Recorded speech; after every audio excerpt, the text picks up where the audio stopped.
সামনেরটা ভয়াবহ না পেছনের গুলো? পেছনের যেগুলো গেল ওগুলো থেকে শিক্ষা গ্রহণ করো। আল্লাহ পাক বলছেন সামনে আসতেছে আসন্ন বিপদ, মহা বিপদ অপেক্ষা করছে। আল্লাহ রাব্বুল আলামিন বলছেন ফায়াউমা ইযিন ওয়াকাআতিল ওয়াকিআ, সেই দিন এমন এক ভূমিকম্প হবে, এমন এক মহাপ্রলয় সংঘটিত হবে। আল্লাহ রাব্বুল আলামিন বলেন সেই দিনের ওই মহাপ্রলয় থেকে কেউ রক্ষা পাবে না। ফায়াউমা ইযিন ওয়াকাআতিল ওয়াকিআ, এমন এক মহাপ্রলয় সৃষ্টি হবে, এটাকে রেকর্ড করে রাখার জন্য সেই দিন আর কোনো যন্ত্রপাতি, কোনো মানুষজন থাকবে না। মুহূর্তের ভেতরে সব যিনি ধ্বংস করে দেবেন তিনি কে? হামদান কাসীরান طيبا مباركا فيه يا ربي لك الحمد كما ينبغي لجلال وجهك وعظيم سلطانك। পড়ুন আলহামদুলিল্লাহ। আমরা আমাদের মনিবের শেখানো ভাষায় তার প্রশংসা আদায় করে নিয়েছি। সম্মানিত বন্ধুগণ, প্রিয় ভাই সাহেব, আসুন আমরা বিতাড়িত শয়তানের ওয়াসওয়াসা থেকে পানা আছে পরম করুণাময় আল্লাহ পাকের নামে শুরু করি। যারা পারেন আমার সঙ্গে ঠোঁটে ঠোঁট মিলায়া পড়ুন। আউযু বিল্লাহি মিনাশ শাইতানির রাজিম। বিসমিল্লাহির রাহমানির রাহিম। ইয়া আইয়ুহান নাসু ইত্তাকু রাব্বাকুম ইন্না জালজালাতাস সাআতি শাইউন আযীম। يوم ترونها تذهل كل مرضعة عما أرضعت وتضع كل ذات حمل حملها وترى الناس سكارى وما هم بسكارى ولكن عذاب الله شديد صدق الله العظيم। সম্মানিত বন্ধুগণ, প্রিয় ভাই সাহেব, আমি আপনাদের সামনে কোরআনুল কারীমের অত্যন্ত গুরুত্বপূর্ণ একটি সূরা, সূরা আল হজ থেকে দুইটি আয়াত কারীমা তিলাওয়াত করেছি। আয়াত নাম্বার হলো 1 এবং 2। এই সূরাতে টোটাল আয়াত সংখ্যা আছে 78টি। সূরাটি ক্রমিক নং অনুযায়ী কোরআনুল কারীমের 22তম সূরা। এটি কোরআনুল কারীমের মাক্কি এবং মাদানী সূরার ভেতরে এটি যেহেতু মদিনায় নাজিল হয়েছে এই জন্য এটাকে মাদানী সূরা বলা হয়। শুরুতে আমরা এই দুইটি আয়াতে কারিমার সরল অনুবাদ শুনব, তারপরেই আমরা বিস্তারিত আলোচনায় প্রবেশ করব ইনশাআল্লাহ। আল্লাহ রাব্বুল আলামিন বলছেন, ইয়া আইয়ুহান নাস, হে মানব গোষ্ঠী, ইত্তাকু রাব্বাকুম, তোমরা তোমাদের রবকে ভয় করো। ইন্না জালজালাতাস সাআতি শাইউন আযীম, নিশ্চয়ই কিয়ামতের কম্পন হবে অত্যন্ত ভয়াবহ। ইয়াউমা তারাউনাহা তাযহালু কুল্লু মুরদিআতিন আম্মা আরদাআত, যখন তা তোমরা দেখবে তখনকার অবস্থা হবে এমন, তাযহালু কুল্লু মুরদিআতিন আম্মা আরদাআত, যেই মা তার সন্তানকে দুধ পান করাতো এমন দুগ্ধদানকারী মা তার দুগ্ধপোষ্য শিশুকে পর্যন্ত উপেক্ষা করবে।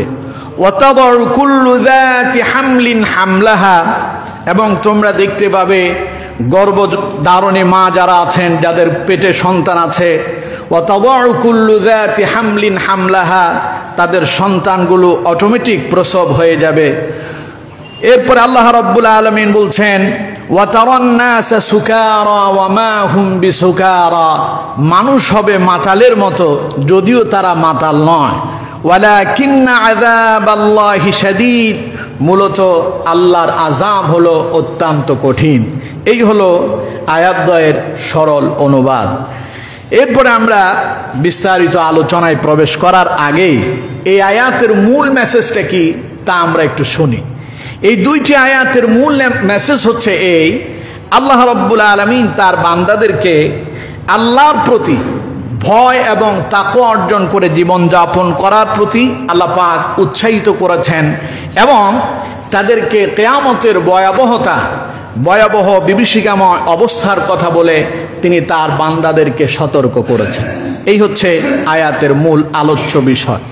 আমার বন্ধুগণ, এবার আসুন আমরা মূল আলোচনায় প্রবেশ করি। আল্লাহ রাব্বুল আলামিন বলছেন, ইয়া আইয়ুহান নাস ইত্তাকু রাব্বাকুম, হে আমার বান্দারা, হে মানব গোষ্ঠী, হে মানব সম্প্রদায়। এখানে কোনো ব্যক্তি কোনো গোষ্ঠীকে নির্দিষ্ট করে নয়, আল্লাহর সৃষ্টি জগতের যত মাখলুক আছে, আল্লাহর যত বান্দা আছে, মানুষ আছে, চাই সেটা মুসলমান হোক কিংবা অমুসলিম হোক, চাই সেটা মুমিন হোক অথবা কাফের হোক, যে যে ধর্মের হোক না কেন, সমগ্র মানব গোষ্ঠীকে আল্লাহ পাক লক্ষ্য করে বলছেন, ইয়া আইয়ুহান নাস, হে মানব গোষ্ঠী, ইত্তাকু রাব্বাকুম, তোমরা তোমাদের রবকে ভয় করো। কারণ ইন্না জালজালাতাস সাআতি শাইউন আযীম, নিশ্চয়ই কিয়ামতের প্রকম্পন, ভূমিকম্প হবে অত্যন্ত ভয়াবহ। তার মানে আল্লাহ রাব্বুল আলামিন তার বান্দাদেরকে সতর্ক করে এই কথাই বোঝাতে চাইলেন, পৃথিবীটা আমাদের কারোর জন্য চিরস্থায়ী নয়। বিশাল বাড়ি তৈরি করছেন, বিশাল সম্পদের পাহাড় গড়ছেন, কিছুই থাকবে না, এক ভূমিকম্পেতে সব চূর্ণ বিচ্ছিন্ন হয়ে যাবে। কথা কার? আরো জোরে বলেন কার? কিছুই থাকবে না, না আকাশ থাকবে, না জমিন থাকবে, না পাহাড় থাকবে, না পর্বত থাকবে, না মানব দানব থাকবে, না কোনো কীট পতঙ্গ থাকবে। এক নিমেষেই এমন এক ভূমিকম্প হবে, সব কিছু চূর্ণ বিচ্ছিন্ন হয়ে যাবে। সুতরাং পৃথিবী যখন থাকবে না, আমরা যখন কেউই থাকবো না, কোনো মানুষেরই যখন অস্তিত্ব থাকবে না, তখন যিনি থাকবেন তিনি কে? আল্লাহর কি মৃত্যু আছে? আল্লাহ রাব্বুল আলামিন তার পরিচয় দিতে গিয়া বললেন, আল্লাহু লা ইলাহা ইল্লা হুয়াল হাইয়ুল কাইয়্যুম, যিনি হলেন আল্লাহ, লা ইলাহা ইল্লা হু, যিনি ছাড়া আর কোনো ইলাহ নাই, আল হাইয়ুল কাইয়্যুম, তিনি চিরঞ্জীব, চিরস্থায়ী। পৃথিবীর সব মানুষ একদিন চলে যাবে, মরে যাবে, তাম পৃথিবী এক মুহূর্তের ভেতরে আল্লাহ রাব্বুল আলামিন ধ্বংস করে দেবেন। শুধুমাত্র কেবলমাত্র যিনি থাকবেন তিনি কে? আল্লাহ পাক বলছেন, আল হাইয়ুল কাইয়্যুম, আমি হলাম চিরস্থায়ী, আমি চিরস্থায়ী, আমি অনাদি, আমি অনন্ত, আমি আল্লাহ আছি, আমি আল্লাহ ছিলাম, আমি থাকবো। সুবহানাল্লাহ। সুতরাং বান্দারে, এই তাম পৃথিবীতে ক্ষণস্থায়ী কিছু সময়ের জন্য আমি আল্লাহ তোমাদেরকে প্রেরণ করেছি। একটা সময় আসবে, না তোমরা থাকবে, না তোমাদের বাড়িঘর থাকবে, না তোমাদের কোনো সম্পদ থাকবে, যা তোমরা রেখে এসেছো, যা তোমরা তৈরি করেছো, ইন্না জালজালাতাস সাআতি শাইউন আযীম, এমন এক কম্পন আসবে কিয়ামতের দিন, আল্লাহ পাক বলেন তামাম পৃথিবী সব কিছু ধ্বংস হয়ে যাবে। যখন কেউই থাকবে না, তখন যেহেতু আল্লাহই থাকবে, সুতরাং আল্লাহ পাক বলছেন, আমার বান্দা, সুতরাং তুমি ইত্তাকু রাব্বাকুম, আমি আল্লাহরে ভয় করো। সুবহানাল্লাহ। কোন কিছুই থাকবে না, যখন তুমি ছিলে না তখনও আল্লাহ ছিলেন, এখন তুমি আছো, আবার তুমি থাকবে না, তোমার আল্লাহই থাকবে। সুতরাং আল্লাহ যে আল্লাহ তোমারে দুনিয়ায় প্রেরণ করছে, সে আল্লাহর কাছে তোমারে ফেরত যেতে হবে।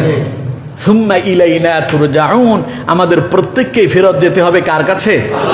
সুতরাং আল্লাহ পাক বলছেন, বান্দা, ইয়া আইয়ুহান নাস ইত্তাকু রাব্বাকুম, তোমরা তোমাদের রবকে ভয় করো। তার মানে ভয় করা মানে কি? আল্লাহকে ভয় করার মানে হলো, আপনি যেখানেই আছেন, যে অবস্থায় আছেন, যেমনই আছেন, আপনাকে মনে রাখতে হবে, আপনাকে প্রতিটা মুহূর্তে যিনি পর্যবেক্ষণ করছেন, যিনি আপনাকে প্রতিটা মুহূর্তে দেখছেন, তিনি কে? আল্লাহ। পৃথিবীর সবার চোখে ফাঁকি দেওয়া যাবে, একজনের চোখে ফাঁকি দেওয়া যাবে না, তিনি আল্লাহ। আমার বন্ধুগণ, সুতরাং যেহেতু আল্লাহর চোখে ফাঁকি দেওয়া যাবে না, সুতরাং সেই আল্লাহকে ভয় করার মানে হলো তোমরা আল্লাহকে ভয় করো আর ওই আল্লাহর গোলামিতে নিমজ্জিত হয়ে যাও। ওই আল্লাহকেই তোমরা স্মরণ করো, তার ইবাদত করো, তার দাসত্ব করো, কারণ তোমাদেরকে তার কাছে ফেরত যেতে হবে। আগে আল্লাহ ভয় দেখালেন যে আমি আল্লাহরে ভয় করো, পরে ভয় করার কারণটা কি বললেন? ইন্না জালজালাতা সাআতি শাইউন আযীম, কারণ কিয়ামতের ভূমিকম্প, কিয়ামতের প্রকম্পন হবে অত্যন্ত ভয়াবহ। তার মানে যখন ওই ভূমিকম্প আসবে তখন কেউ আর রক্ষা পাবে না। সুতরাং আমার বন্ধুগণ, জীবনের প্রতিটা মুহূর্তে আল্লাহরে ভয় করতে হবে। কোরআনুল কারীমের অন্য আয়াতে আল্লাহ পাক বলছেন, ইয়া আইয়ুহাল্লাযীনা আমানুত্তাকুল্লাহা হাক্কা তুকাতিহি ওয়া লা তামুতুন্না ইল্লা ওয়া আনতুম মুসলিমুন। আল্লাহ পাক বলছেন মুমিনেরা, আগের আয়াতে বলছেন ইয়া আইয়ুহান নাস, মানব গোষ্ঠী। এখানে বললেন ইয়া আইয়ুহাল্লাযীনা আমানু, হে ঈমানদারেরা। ইত্তাকু রাব্বাকুম, তোমরা তোমাদের রবকে ভয় করো। আর ওখানে বললেন ইয়া আইয়ুহান নাস ইত্তাকু রাব্বাকুম, মানব গোষ্ঠী তোমরা তোমাদের রবকে ভয় করো। মুমিনদেরকেও একই কথাই বললেন ইয়া আইয়ুহাল্লাযীনা আমানু ইত্তাকু রাব্বাকুম, হে ঈমানদারেরা, মুমিনেরা, তোমরাও তোমাদের রবকে ভয় করো। আমার বন্ধুগণ, আগের আয়াতে বললেন ইন্না জালজালাতাস সাআতি শাইউন আযীম, নিশ্চয়ই কিয়ামতের কম্পন হবে অত্যন্ত ভয়াবহ। আর মুমিনদেরকে সতর্ক করে আল্লাহ রাব্বুল আলামিন বললেন হাক্কা তুকাতিহি, শুধু ভয় করলেই হবে না, মুমিনেরা আল্লাহরে ভয় করার মতো ভয় করো। কারণ মুমিনদেরকে আল্লাহ বেশি ভালোবাসেন। মুমিনদেরকে আল্লাহ কি বেশি ভালোবাসেন? ওইখানে কিয়ামতের আযাবের ভয়াবহতা শোনায়া পৃথিবীর মানুষদেরকে সতর্ক করলেন, আর এখানে মুমিনদেরকে বলছেন মুমিনেরা ইয়া আইয়ুহাল্লাযীনা আমানুত্তাকু রাব্বাকুম, ইয়া আইয়ুহাল্লাযীনা আমানুত্তাকুল্লাহা হাক্কা তুকাতিহি, মুমিনেরা শুধু আল্লাহরে ভয় নও, বরং ভয় করার মতো করো।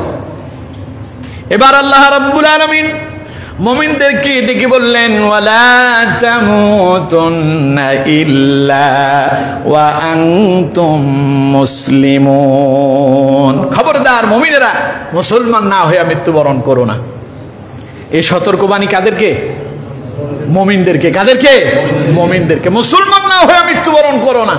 আর ওখানে বললেন ইয়া আইয়ুহান নাস ইত্তাকু রাব্বাকুম, মানব গোষ্ঠী তোমাদের রবকে ভয় করো। ইন্না জালজালাতাস সাআতি শাইউন আযীম, নিশ্চয়ই কিয়ামতের কম্পন হবে অত্যন্ত ভয়াবহ। আর এখানে মুমিনদেরকে বললেন মুমিনরা মুসলমান না হয়ে মৃত্যুবরণ করো না। তার মানে পরকালীন জগতে আল্লাহর সামনে দাঁড়াতে হবে, গোটা জীবনের হিসাব দেওয়া লাগবে। এই জন্য প্রতিটা মুহূর্তে ভয় করব কাকে? সবাই বলতে হবে কাকে? এখন আল্লাহরে ভয় করব। এই ভয়টা কেমন ভয়? আজান হবে তো আমারে মাথায় রাখতে হবে নামাজের সময় হয়ে গেল, আল্লাহ রাব্বুল আলামিন আমাকে তার দিকে আহ্বান করেছেন, মুয়াজ্জিন আমাকে ডেকেছেন হাইয়া আলাস সালাহ, নামাজের দিকে আসো। আপনি যদি নামাজের দিকে না আসতে পারেন, নামাজ যদি কায়েম করতে না পারেন, বুঝতে হবে আল্লাহর ভয় আপনার অন্তরে নাই। আপনি যদি আল্লাহরে ভয় করতেন তাহলে আপনি নামাজ ছেড়ে দিতে পারতেন না। কারণ কিয়ামতের দিন সর্বপ্রথম যে প্রশ্ন করা হবে তা হলো আউয়ালু মা ইউহাসাবু বিহিল আবদু ইয়াউমাল কিয়ামাতিস সালাত, আও কামা ক্বালা আলাইহিস সালাতু ওয়াস সালাম। নবী করিম সাল্লাল্লাহু আলাইহি ওয়াসাল্লাম বলছেন কিয়ামতের দিন সর্বপ্রথম আল্লাহ তাআলা বান্দাকে প্রশ্ন করবেন নামাজ দিয়ে। কি দিয়ে? তা আপনি যদি আল্লাহরে ভয় করতেন তাইলে আপনি কোনোদিন নামাজ ছাড়তে পারতেন না। আল্লাহরে ভয় করা মানে হলো সিনেমা চলতেছে, সিনেমার দিকে ধাবিত না হয়ে আল্লাহর ভয় সিনেমা থেকে ফেরত আসা, গান বাজনা শোনা থেকে বিরত থাকা, অশ্লীল মন্দ কাজ থেকে বিরত থাকার নাম হলো আল্লাহরে ভয় করা।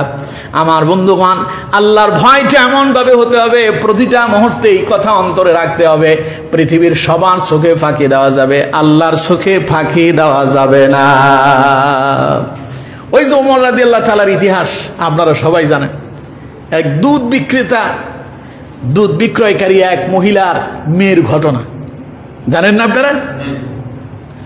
হয়তো অনেকেই জানেন না, হযরত ওমর ছিলেন এমন একজন শাসক, শুধু রাষ্ট্র পরিচালনা করাতেই তিনি ক্ষান্ত ছিলেন না, তার রাষ্ট্রের প্রতিটা ব্যক্তির খোঁজ খবর রাখাটা তার দায়িত্ব এবং কর্তব্য ছিল। হযরত ওমর রাদিয়াল্লাহু তাআলা আনহু সারাদিন রাষ্ট্রের কাজে ব্যস্ত থাকতেন, আর রাত্রিবেলা তিনি তার সারা রাষ্ট্রে ঘুরে ঘুরে খবর নিতেন কার কি অবস্থা, তার রাষ্ট্রের জনগণ নিরাপদ কিনা, এই খবরে ব্যস্ত থাকতেন হযরত ওমর ইবনুল খাত্তাব রাদিয়াল্লাহু তাআলা আনহু। আমার বন্ধুগণ, হযরত ওমর ঠিক তেমনই একদিন সারাদিন কাজ করলেন, রাত্রিবেলায় বের হলেন রাষ্ট্রের অবস্থা কি তা জানার জন্য। তার রাষ্ট্রে কি রাত্রিবেলায় চুরি হয়? দিনে তো সবাই ওমরের ভয়ে একেবারেই সব খারাপ কাজ ছেড়ে দিয়ে সবাই আল্লাহওয়ালা। ওমর দেখতে চান রাত্রিবেলায় আসলে এই মানুষগুলো আল্লাহরে ভয় করে কিনা। যত অকারেন্স বেশিরভাগ কি দিনে হয় না রাতে হয়? প্রকাশ্যে হয় না গোপনে হয়? কিন্তু দুর্ভাগ্য আমাদের দেশে এখন প্রকাশ্যে হয়, ঠিক কিনা? যেমন গতকালের একটা ভয়াবহ দুর্ঘটনা আপনারা সবাই দেখেছেন, সেই গাজীপুর ঢাকায় একজন সাংবাদিককে প্রকাশ্যে মানুষের সামনে কুপিয়ে হত্যা করা হলো। মানুষের অন্তরে ভেতরে যে আল্লাহর ভয় নাই, এগুলো দেখলেই তা অনুমান করা যায়। আশেপাশে কতগুলো মানুষ দাঁড়িয়ে আছে, যদি একটু যদি লোকগুলো যদি বলতো এদেরকে ধর, ওরা 5-6 জন, একজন ব্যক্তি যদি আওয়াজ করতো এরা সবাই পালাতে বাধ্য হতো, ঠিক কিনা? কেউ কথা বলল না, সবাই দাঁড়ায় দাঁড়ায় এই দৃশ্যটা দেখলো, একটা মানুষকে প্রকাশ্যে কোবায় মেরে ফেলা হয়েছে। তাইলে আমরা জাহিলিয়াতকে আমরা হার মানাচ্ছি, আর আমাদের রাষ্ট্রপ্রধানরা যে কি করতেছে তা আল্লাহই ভালো জানে। প্রশাসন যে কোথায় কিভাবে কাজ করতেছে আল্লাহই ভালো জানে। প্রশাসন যদি অ্যাক্টিভ হয়, সতর্ক অবস্থানে যদি থাকে, তাহলে এই রকম অকারেন্স গুলো হয়।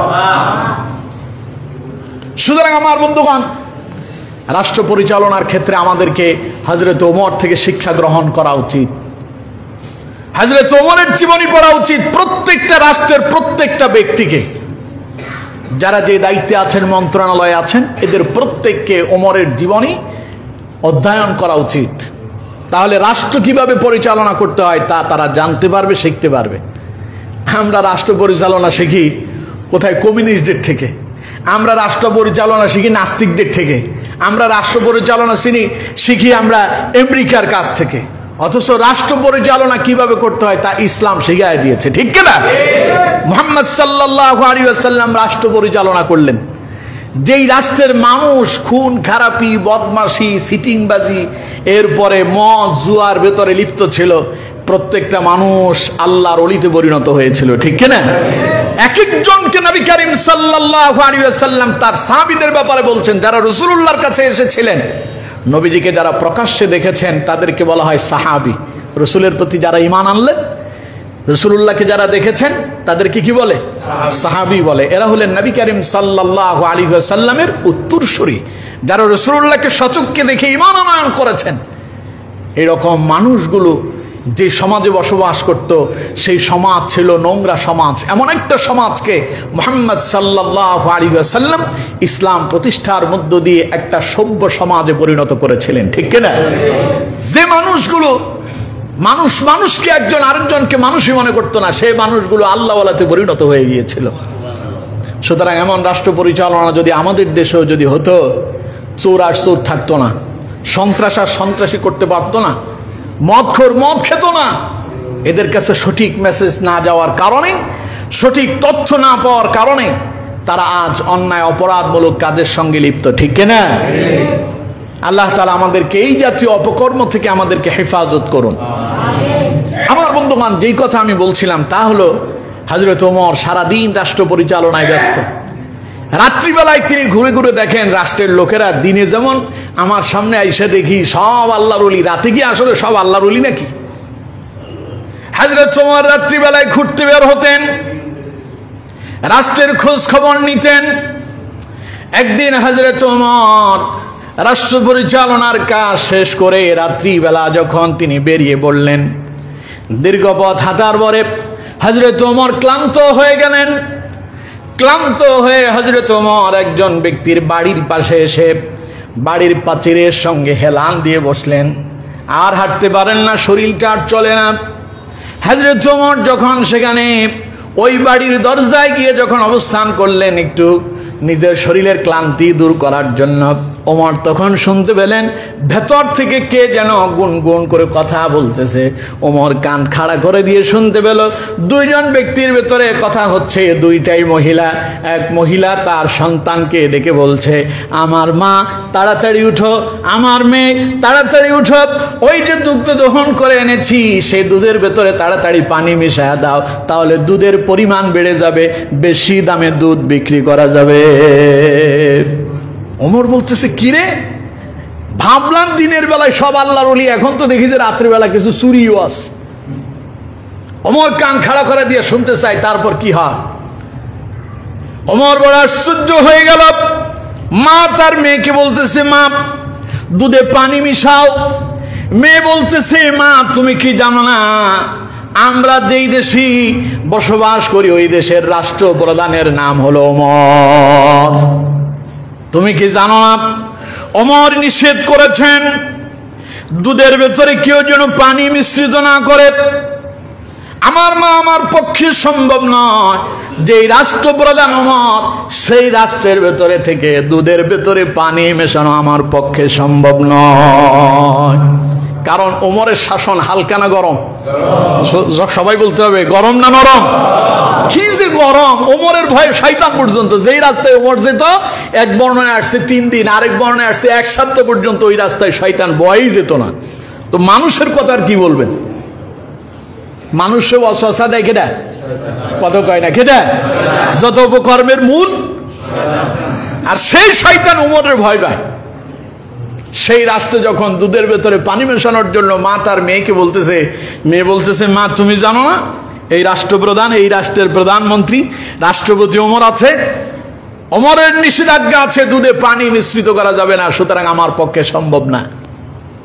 এবার মা একটু কৌশল করে বলতেছে, মা বলতেছে, আমার মেয়ে ওমর তো রাষ্ট্রপ্রধান ঠিক আছে, দুধে পানি মেশানোর জন্য ওমর নিষেধ করেছেন, তাও ঠিক আছে, কিন্তু এত গভীর রাতে ওমর কোথা থেকে আসবে? এখন তো অন্ধকার রাত, দুধে পানি মিশিয়ে দাও, ওমর জানবেও না, শুনবেও না, ওমর দেখবেও না, কোন তো দেখি ওমর আছে না নাই। ওমর ভেতর থেকে বাইর থেকে শুনে কথাগুলো, ভেতর থেকে কি আওয়াজ আসতেছে, ওমর মুসকি মুসকি হাসে, মা কয় কি? এবার মেয়েটা এমন এক জবাব দিল, ওমর আশ্চর্য হয়ে গেল। মেয়ে তার মাকে ডেকে বলল, আমার মা শোনো, তুমি বলছো ওমর শুনবে না, জানবে না, দেখবে না, তুমি কি জানো না ওমরের চাইতো একজন বড় রাষ্ট্রপ্রধান আছেন, যিনি ওমরেরও নেতা আমারও নেতা, যিনি ওমরেরও রাষ্ট্রপ্রধান আমাদেরও রাষ্ট্রপ্রধান, তিনি হলেন আমাদের রব আল্লাহ। ওমর দেখবে না তা ঠিক আছে, কিন্তু ওমরের আল্লাহর চোখে তো ফাঁকি দেওয়া যাবে না। আমি ওমরের চোখে পানি দিয়ে ফাঁকি দিয়া দুধের ভেতরে পানি মেশাতে পারি, ওমর দেখবে না, শুনবে না তা ঠিক আছে, কিন্তু আমার আল্লাহ তো দেখবেন, সুতরাং আমি আমার রবের চোখে পাখি দিয়া পানি মেশাতে পারবো না। ওমর কয়, বাপ রে বাপ, আসলে যে দিনের বেলায় যেমন আল্লাহর ওলি, রাতেও তো আল্লাহর ওলি আছে, সুবহানাল্লাহ কোন। আর আমরা হলে কি করি? আমাদের দেশে পেট্রোলের সাথে কেরোসিন মিশায়, আছে না নাই? আবার আমার দেশে ভালোর সাথে মন্দটা মিশ্রিত করে, যত ভালোর সাথে খারাপ মিশ্রিত করা যায়, এই দিক দিয়ে সবার চাইতে অগ্রগামী যারা, তারা হলো বাঙালি, ঠিক কিনা? বহির্বিশ্বে যান, এখনকার বহির্বিশ্বের লোকজন যারা, বহির্বিশ্বে যারা প্রবাসী আছে, ওরা বলে কয় যে বাঙালিরা সব চালাক বানায় ফেলছে ওদেরকে। ওরা নাকি আগে চোর ধরছে, অপরাধী ধরছে, ধৈরা পুলিশ তারে বললে এখানে দাঁড়ায় থাক, আরেকটারে ধৈরা আনি, ওইখানে দাঁড়ায় আস। বাঙালি যে জিজ্ঞেস করে, তুমি এখানে দাঁড়ায় আছো কে? আমারে পুলিশ ধরছে। কয় পুলিশ কই? কয় গেছে আরেকটারে ধরতে। ওই পাগল, তুই দাঁড়ায় আছিস কে? এখানে কি পুলিশ আছে? তাড়াতাড়ি ভাগ, পুলিশ কি আর তোরে পাবে? কথা বুঝতে পারছেন? ও চিন্তা করছে আমি এখান থেকে পালায় গেলে আমার ভয় আছে, কারণ পুলিশ আমার বলছে দাঁড়ায় থাকতে। বাঙালি কয় তুই এনে দাঁড়ায় আসিস কেন, এনে কি পুলিশ তোরে দেখে, পালা তাড়াতাড়ি। ও চালাক হয়ে গেছে। এখন বাঙালিরও ওরাই সিস্টেম মতো কায়দা কানুন করে ওরাই এদেরকে এখন আত্মসাৎ করতেছে। এরকম আছে না নাই? আমরা হলাম উল্টো। আমার বন্ধুগণ, ওমর এমন এক রাষ্ট্রপ্রধান ছিলেন। ওমর কয় যে কি আশ্চর্য ব্যাপার, এরা তো শুধু আমারে ভয় করে না, বরং আমার মনিব আল্লাহরেও ভয় করে। সুবহানাল্লাহ। ওমর আশ্চর্য হয়ে গেল, অবাক হয়ে গেল। রাষ্ট্রপ্রধানের সফর সঙ্গীকে ওমর ডেকে বললেন, আমার সফর সঙ্গী, এই মা এবং মেয়ের ভেতরে যে কথোপকথন হলো এই কথাগুলো তুমি ভুলে যাবা না। এই বাড়ির ঠিকানাটা মনে রাখো, এই ঘরের চিহ্নটা মনে রাখো। ওমর তার সফর সঙ্গী নিয়ে বাড়িতে চলে গেলেন। পরের দিন সকালবেলা তার সফর সঙ্গীকে বললেন, যাও খবর নাও, সেখানে যে কথা হয়েছিল তারা খারাপ, ওদের ঘরে কোনো পুরুষ আছে নাকি, খবর নিয়ে আসো। সফর সঙ্গী বার্তাবাহক চলে গেলেন খবর নিয়ে আসার জন্য। তিনি খবর নিয়ে এলেন, ওমরকে শোনালেন, ইয়া আমিরুল মুমিনিন, ঘরের ভেতরে যারা কথা বলেছিল, যে তার ধার্মিকতার পরিচয় দিয়েছিল, আল্লাহ ভীতির পরিচয় দিয়েছিল, ওটা হলো ওই ঘরের একটা কন্যা সন্তান যার এখনো বিবাহ হয় নাই, এখনো কুমারী। আর যিনি তাকে পানি মেশানোর জন্য বলেছিলেন তিনি ওই মেয়ের মা। ঘরের ভেতরে তার বাবা জীবিত নেই। হযরত ওমর বললেন, তাহলে তাড়াতাড়ি ওই বাড়িতে গিয়া আমার ছেলের সম্পর্কে বিবাহের প্রস্তাব দিয়ে দাও। হযরত ওমরের একটা সন্তান ছিল আসেম। হযরত ওমর আসেমের জন্য বিবাহের প্রস্তাব পাঠালেন। ওমরের ছেলে বিবাহ করবে, রাষ্ট্রপ্রধানের ছেলে বিবাহ করবে একটা দুধ বিক্রেতার মেয়ে। এটা কি হয়? হ্যাঁ, আমাদের দেশে তো হবে না, হবে, কিন্তু ইসলাম যদি কেউ মেনে চলে তাহলে তার জন্য হয়, ঠিক কিনা? বিবাহের ক্ষেত্রে আমরা শুধু দেখি সম্পদ কত আছে, শুধু এগুলোই দেখি। অথচ নবী করিম সাল্লাল্লাহু আলাইহি সাল্লাম বলছেন, বিবাহের ক্ষেত্রে মানুষ দেখে রূপ সৌন্দর্য, মানুষ দেখে অর্থ সম্পদ, মানুষ দেখে তাদের প্রভাব প্রবৃত্তি, আরেকটাও দেখে তা হলো তাকওয়া, আল্লাহ ভীতি। তবে নবী করিম সাল্লাল্লাহু আলাইহি সাল্লাম বললেন, সম্পদ পেলে না, সৌন্দর্য পেলে না, তাদের প্রভাবও পেলে না, যদি তাকওয়া পেয়ে যাও, ফরজগারিতে যদি পেয়ে যাও, সেখানে বিবাহ বন্ধনে আবদ্ধ হয়ে যায়, এটাতে কল্যাণ আছে। সুবহানাল্লাহ। আমরা সেদিকে যাই না, আমরা খালি অর্থের পেছনে দৌড়াই। আমার বন্ধুগণ, হযরত ওমর বিবাহের প্রস্তাব দিলেন। মেয়ের মা আনন্দে সানন্দে আনন্দিত হয়ে এই প্রস্তাব গ্রহণ করলেন। হযরত ওমর বললেন, আমি তাকে বিবাহ বন্ধনে, আমার ছেলের সঙ্গে ওই মেয়ের বিবাহ বন্ধনে আবদ্ধ করার পেছনে একটা মাত্র কারণ এই মেয়ের অন্তরে কার ভর? রাত্রিবেলায় অন্ধকার, কোনো মানুষজন নাই, ঘরের ভিতরে মা মেয়ে দুইজন। মা তার মেয়েকে দুধেতে পানি মেশানোর জন্য উৎসাহ দিচ্ছে, তাহলে বেশি পয়সা ইনকাম হবে। কিন্তু মেয়ে বলতেছে যে রাষ্ট্রে ওমর আছে, সেই রাষ্ট্রে দুধে পানি মেশানো যাবে না। মা বলতেছে রাষ্ট্রপ্রধান তো আর তোমারে দেখে না। মেয়ে বলতেছে রাষ্ট্রপ্রধান ওমর দেখে না, কিন্তু ওমরের আল্লাহ তো দেখে। সুবহানাল্লাহ কইলেন না? তাহলে তাকওয়াটা এমন হতে হবে। কথা কি বুঝতে পারছেন? আল্লাহ রাব্বুল আলামিন আমাদেরকে সেইভাবেই তাকওয়া অর্জন করার জন্য বলেছেন। আল্লাহ রাব্বুল আলামিন সূরা হজ্জের শুরুতেই বান্দাদেরকে ডেকে বললেন, ইয়া আইয়ুহান নাসুত্তাকু রাব্বাকুম। আল্লাহ রাব্বুল আলামিন বলছেন, ও দুনিয়ার মানুষেরা, তোমরা তোমাদের রব আল্লাহকে ভয় করো। আর অন্য জায়গায় বললেন, হাক্কা তুকাতিহি, শুধু ভয় করলেই হবে না, ভয় করার মতো করো।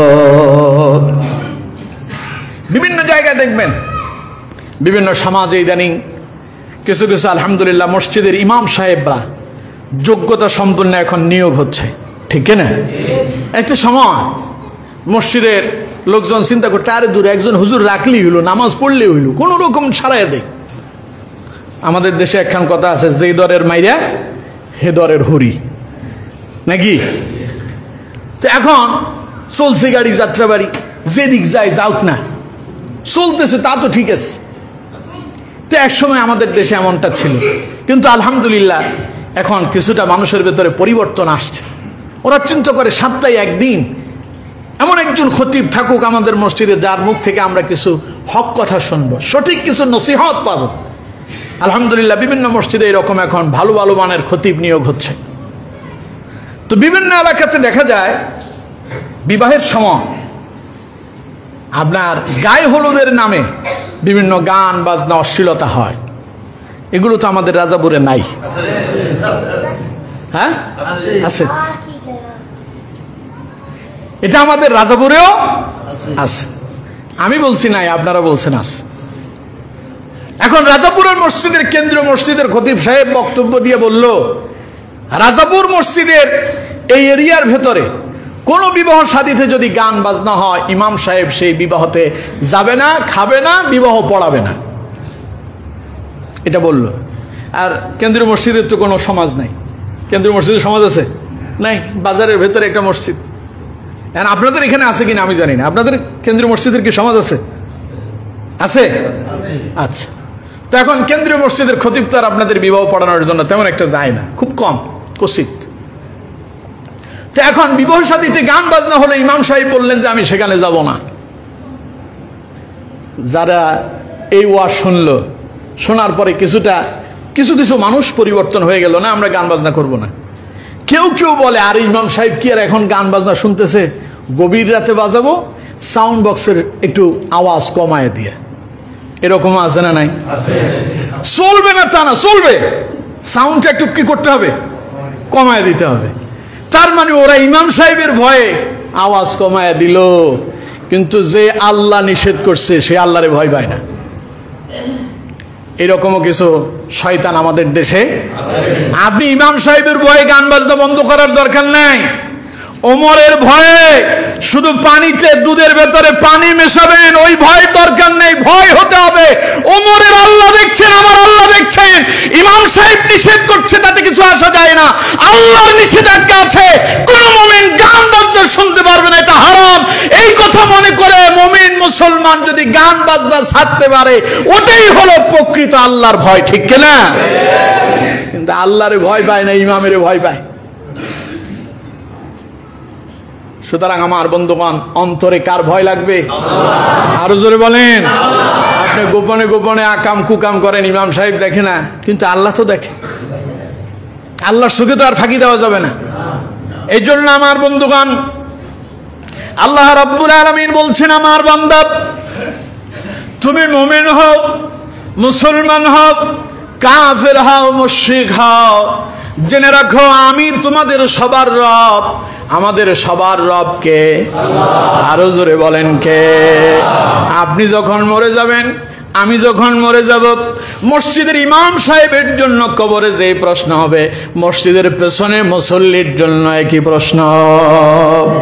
ইমামের জন্য প্রশ্ন যেটা, সভাপতির জন্যই সেটা। ইমামের কবরে যাওয়ার পরে ইমামকে যেই প্রশ্ন করা হবে একই প্রশ্ন সেক্রেটারিরও করা হবে। কবরে যাওয়ার পরে ইমামরে যে প্রশ্ন করা হবে একই প্রশ্ন মসজিদের প্রত্যেকটা মুসল্লিকে করা হবে। কবরে যাওয়ার পরে মুমিন মুসলমানদেরকে যে প্রশ্ন করা হবে, কাফেরদেরকেও একই প্রশ্ন করা হবে। সবার জন্য প্রশ্ন কি? একটা। সবার জন্য প্রশ্ন একই রকম হবে, কোনো মতপার্থক্য হবে না। কবরে যাবেন তো মাটি দিয়ে সবাই চলে আসবে, দুইজন ফেরেশতা এসে আপনার উঠায়া বসাবে। প্রশ্ন শুরু হয়ে যাবে, মান রব্বুকা, তোমার রব কে? এই প্রশ্ন ইমামের জন্য একই রকম, খতিবের জন্য একই রকম, মুয়াজ্জিনের জন্য একই রকম, সভাপতির জন্য একই রকম, সেক্রেটারির জন্য একই রকম, মসজিদের প্রতিটা মুসল্লির জন্য একই রকম। একজন মুমিনের জন্য যেমন প্রশ্ন হবে মান রব্বুকা, একজন কাফেরের জন্য একই প্রশ্ন হবে মান রব্বুকা। তার মানে তামাম পৃথিবীর সমস্ত মানুষের যিনি রব তিনি কে? তিনি শুধু মানুষের জন্য রব নন, বরং তিনি বলছেন আলহামদুলিল্লাহি রাব্বিল আলামিন। তিনি বিশ্ব জগতে যা আছে সকল কিছুর একমাত্র প্রতিপালক। সুবহানাল্লাহ। কম রব মানে কি? প্রতিপালক। রব মানে কি? প্রতিপালক, যিনি লালন পালন করেন। তাহলে কম তো দেখি আমাদেরকে যিনি লালন পালন করেন তিনি কে? এবার আমার বন্ধুগণ, তিনি যখন সবার রব, তাই তিনি সমগ্র মানব গোষ্ঠীকে লক্ষ্য করে বললেন, ইয়া আইয়ুহান নাসু ইত্তাকু রাব্বাকুম, হে মানব সম্প্রদায়, হে মানব গোষ্ঠী, ইত্তাকু রাব্বাকুম, তোমরা তোমাদের রবকে ভয় করো।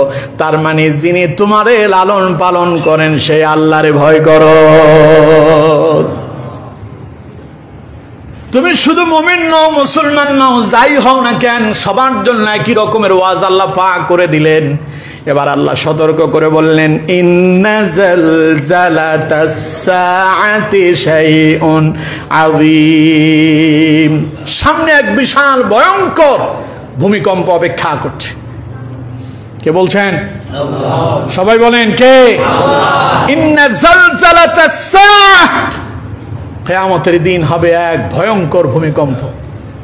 শাইউন আযীম, মহাপ্রলয় দেখা দেবে, মহা ভয়ঙ্কর এক ভূমিকম্প দেখা দেবে। বর্তমানে ভূমিকম্প হয়, ভূমিকম্প হওয়ার পরে কেউ লাফ দিয়ে ঘর থেকে বের হয়, ঘরে আসে তো রাস্তায় চলে আসে, আছে না এরকম? এখন ভূমিকম্প থেকে বাঁচার জন্য কেউ বলতেছে কিছু পান আর না পান খাটের নিচে ঢুকে যান, হ্যাঁ, টেবিলের নিচে যান, আশ্রয় নেন বাঁচার জন্য। কিন্তু আমার বন্ধুগণ, এরপরেও কি সবাই বাঁচে? সবাই বলেন সবাই বাঁচে? পৃথিবীতে বিগত 100 বছর যাবৎ যে ভূমিকম্পগুলো হয়েছে তার ভেতরে ভয়ঙ্কর 10টা ভূমিকম্পকে সবচেয়ে ভয়ানক হিসেবে বিবেচনা করা হয়েছে। সেখান থেকে উল্লেখযোগ্য কয়েকটা ভূমিকম্প সম্পর্কে আপনাদেরকে শোনাই। এই ভূমিকম্পগুলো হওয়ার পরে পৃথিবীর অবস্থাটা কেমন হয়েছিল। 2004 সালে ইন্দোনেশিয়াতে একটা ভূমিকম্প হয়েছিল। শুধু ইন্দোনেশিয়া নয়, তার পার্শ্ববর্তী আরো 14টা রাষ্ট্রের ভেতরে এই ভূমিকম্পের মোটামুটি একটা আছড় লেগেছিল। ভূমিকম্পের তৎকালীন সময়ের মাত্রাটা ছিল 9.1 মাত্রার ভূমিকম্প হয়েছিল। এই ভূমিকম্পতে তৎকালীন সময় ইন্দোনেশিয়াতে টোটাল মানুষ মারা গিয়েছিল 2,83,100 জন। কত? 2,83,100। কত সালে? 2004 এটা। এবার আসুন, জাপানে একটা ভূমিকম্প হয়েছিল। জাপানে স্মরণ আছে আপনাদের? ভূমিকম্পের পরপর কিন্তু সুনামি হয়েছিল, সেটা বেশি সময় হয়নি। জাপানে যে ভূমিকম্প হয়েছিল তা হলো 2011 সাল। ওই ভয়ানক ভূমিকম্পে 15,703 জন মানুষ মৃত্যুবরণ করেছিল। ভবন ধসে পড়েছিল 3,32,395টি। কত? 3,32,395টা বিল্ডিং ভেঙে পড়ছে। এরপরে 2,126টি সড়ক এগুলো বিচ্ছিন্ন হয়ে গিয়েছিল। এমনকি 56টি ব্রিজ ভেঙে পড়ছে। বিশাল বিশাল পদ্মা সেতু, যমুনা সেতু, এরপরে মেঘনা সেতু, আরো কত কিছু আমাদের দেশে আছে না? এমন এক ভূমিকম্প হবে এগুলো সব বিলীন হয়ে যাবে। জাপান আমাদের চাইতে মনে হয় পেছানো। বাংলাদেশ আগানো না জাপান আগানো? এই যে আমরা যে গাড়িগুলো ব্যবহার করি, এই গাড়িগুলোর ভেতরে সবচাইতে উন্নত মানের ইঞ্জিন হলো সেই গাড়ির যেগুলো জাপানে তৈরি হয়েছে। জাপানের গাড়ির দাম কম না বেশি? চাহিদা কম না বেশি? প্রযুক্তির দিক দিকে ওরা আমাদের চাইতে কয়েকশো গুণ আগানো। কিন্তু সেই জাপানে যখন ভূমিকম্প আসলো, ভূমিকম্পের সংকেত পাওয়ার জন্য আলাদা তারা, যেমন আবহাওয়া অধিদপ্তর আছে না, এইরকম অধিদপ্তর ছিল, ভূমিকম্প আসার আগে তাদেরকে সতর্ক করবে। কিন্তু এমন এক ভূমিকম্প এলো যেখানে তারা সতর্ক বার্তা শোনার জন্য মেশিনপত্র নিয়ে বসে আছে, সেটাই আগে ধ্বংস হয়ে গেছে। সুতরাং আমার বন্ধুগণ, এই হলো জাপানে 2011 সালের ভূমিকম্পের ঘটনা। ইকুয়েডরে 1906 সালে একটা ভূমিকম্প হয়েছিল। ভূমিকম্পের আপনার মাত্রা ছিল 8.8। জাপানে যেটা ছিল ওইটাও 9.1 মাত্রা। তার আগে যেটা বললাম ইন্দোনেশিয়া, ওইটাও 9.1 মাত্রার ভূমিকম্প ছিল। ইকুয়েডরে যেটা হয়েছে সেটা ছিল 8.8 মাত্রার ভূমিকম্প। সেই ভূমিকম্পে মানুষের মৃত্যু হয়েছে 1,500 মানুষের মৃত্যু হলো। এটা হলো 1906 সাল। সিলিতে একটা ভূমিকম্প হয়েছিল 8.8 মাত্রার 2010 সালে। এতে 523 জন মানুষ মৃত্যুবরণ করেছে, আহত হয়েছিল 12,000 এবং ঘর বাড়ি ভেঙেছিল 3,70,000 ঘর বাড়ি ভেঙে পড়েছিল, বিধ্বস্ত হয়েছিল এবং 8 লক্ষ মানুষ ঘর বাড়ি হারা হয়েছিল। এরকম 10টা আছে। কতটা আছে? সবগুলো আর বলবো না।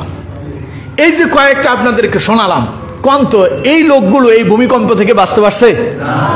ইদানিংকালে গত কিছুদিন আগে রাশিয়াতে একটা ভূমিকম্প হয়েছিল, গত কয়েকদিন আগের ঘটনা, 8.1 মাত্রার ভূমিকম্প। আমার বন্ধুগণ, আল্লাহ তাআলা বলছেন এই ভূমিকম্প দেখে মানুষ ভয় পেয়ে যায়, কিন্তু আল্লাহ পাক বলছেন আমার বান্দা ইন্না জালজালাতাস সাআতি শাইউন আযীম, ভূমিকম্পে ভয় পাও না। এই ভূমিকম্প তো এমনি তৈরি হয় না। বর্তমান বিজ্ঞানীরা বলছে ভূমিকম্প নাকি কৃত্রিমভাবে তৈরি হয়। নাউজুবিল্লাহ খান। ওরা বলে টেকটনিক প্লেট একটার সঙ্গে আরেকটার যখন ঘর্ষণ লাগে, ধাক্কা লাগে, তখন ভূমিকম্প অনুভূত হয়। আল্লাহ তাআলা বলেন না, এই ভূমিকম্প যিনি দেন তিনি কে? আল্লাহ রাব্বুল আলামিন বলছেন ইযা যুলজিলাতিল আরদু জিলজালাহা।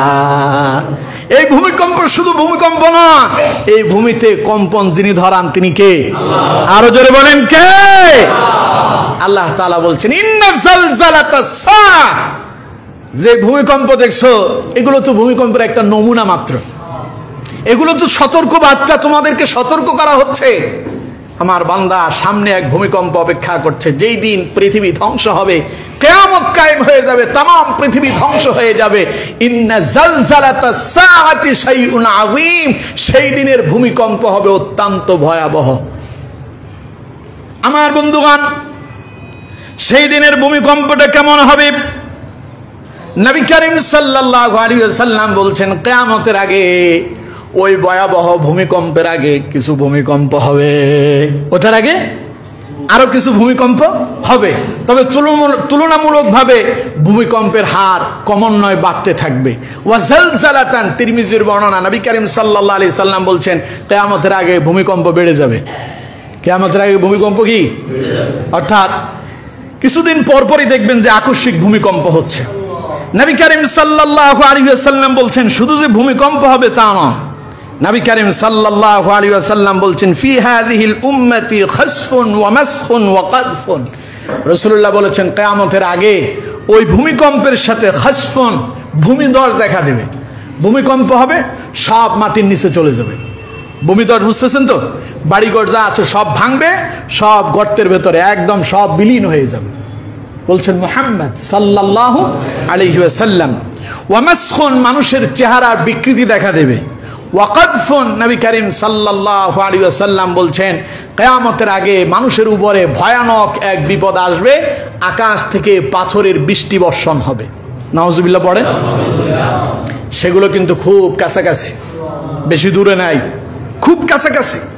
নবী করিম সাল্লাল্লাহু আলাইহি ওয়াসাল্লাম বলছেন এমন এক ভূমিকম্প হবে, সেই ভূমিকম্পের সাথে পৃথিবীর 3টা জায়গায় ভয়াবহ ভূমিধস হবে। রাসূল করিম সাল্লাল্লাহু আলাইহি ওয়াসাল্লাম বলছেন খাসুম বিল মাশরিক, একটা হবে পূর্ব দিগন্তে, পৃথিবীর পূর্ব প্রান্তে ভূমিধস হবে, সব বিলীন হয়ে যাবে, মাটির অতল গভীরে চলে যাবে। ওয়া খাসুন বিল মাগরিব, পৃথিবীর পশ্চিম প্রান্তে একটা ভূমিকম্প হবে, সব কিছু বিলীন হয়ে যাবে, সব কিছু মাটির নিচে চলে যাবে, ভূমিধস হবে, সব মুহূর্তের ভেতরে বিলীন হয়ে যাবে।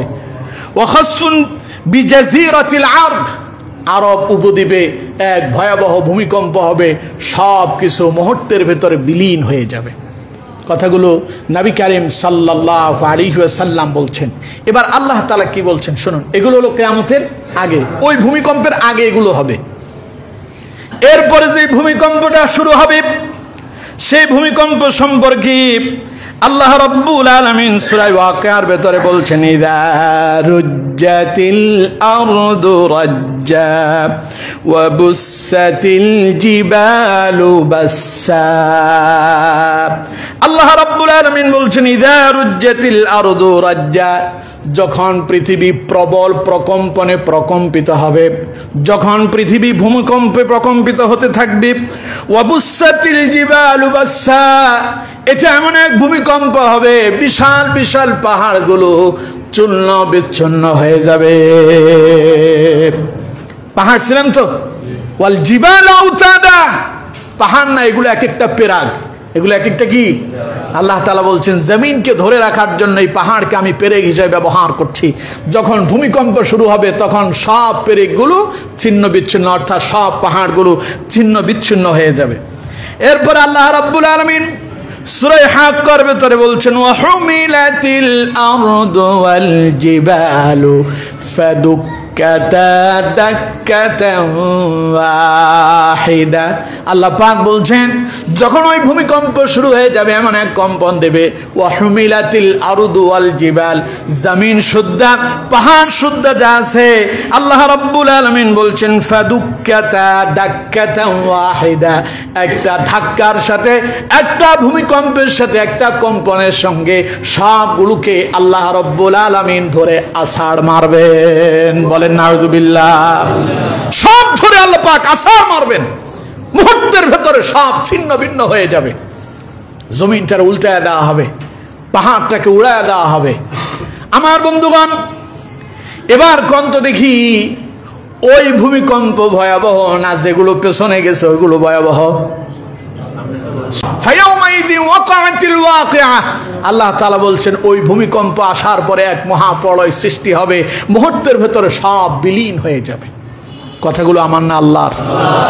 সুতরাং আমার বন্ধুগণ, সে আসন্ন বিপদের সংকেত দিয়ে আল্লাহ রাব্বুল আলামিন তার বান্দাদেরকে সতর্ক করলেন আসন্ন বিপদ সামনে অপেক্ষা করতেছে, কেউই বাঁচতে পারবে না, বাঁচার কোনো সুযোগ থাকবে না, পালাতেই পারবে না, পালায়নের কোনো পথ থাকবে না। সুতরাং যেহেতু পালাতেই পারবে না, পালায়নের কোনো পথ পাবে না, ইয়া আইয়ুহান নাসু তাকু রাব্বাকুম, সেই দিন রে ভয় করো, ওই দিনের ব্যাপারে সতর্ক হয়ে যাও। যেহেতু বাঁচতে পারবা না, বান্দা আমি আল্লাহরে ভয় করো, আমার গোলামি করো। আদেশ কার? আরো জোরে বলে।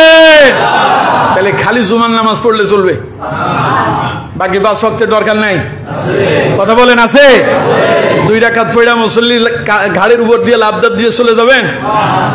যান আপনি, যান না আপনি গেলে কি হবে? যাই আছে কোন খাদের ভিতরে যে পড়বেন তার সময় মতো টের পাবেন, ওইখানে পা ভাঙবেন কিন্তু আর সেই পা জোড়া লাগানোর পথ পাবেন না, ঠিক কিনা? সুতরাং সাবধান, সচেতন, সতর্ক। আমার বন্ধুগণ, তাহলে সূরা হজ্জের কয়টা আয়াত পড়ছিলাম? সবাই বলেন কয়টা? পেছনের লোকজন তো জানতো না, শুরুতে শুরু করছিলাম। কয়টা আয়াত? 1 নাম্বার এবং 2 নাম্বার, 1 এবং 2 আয়াত পড়ছিলাম। ওই প্রথম আয়াতের এখন মোটামুটি আলোচনা আপনাদেরকে শোনালাম, সময় শেষ হয়ে গেল। আরো একটা আয়াত আছে, ওই আয়াতের ভেতরে আরো মারাত্মক কথা আছে, যেটা আগে সরল অনুবাদ শোনাইয়া দিছে। তো এখন পেছনের লোকজন তো আজকে দেরিতে আসছেন, তা আপনাদেরকে এখন আর সেটা শোনায়া দিয়া আপনি বললেন তাই তো জেনে গেলাম, না জানার দরকার নাই, বাকিটা আগামী জুমায় ইনশাআল্লাহ।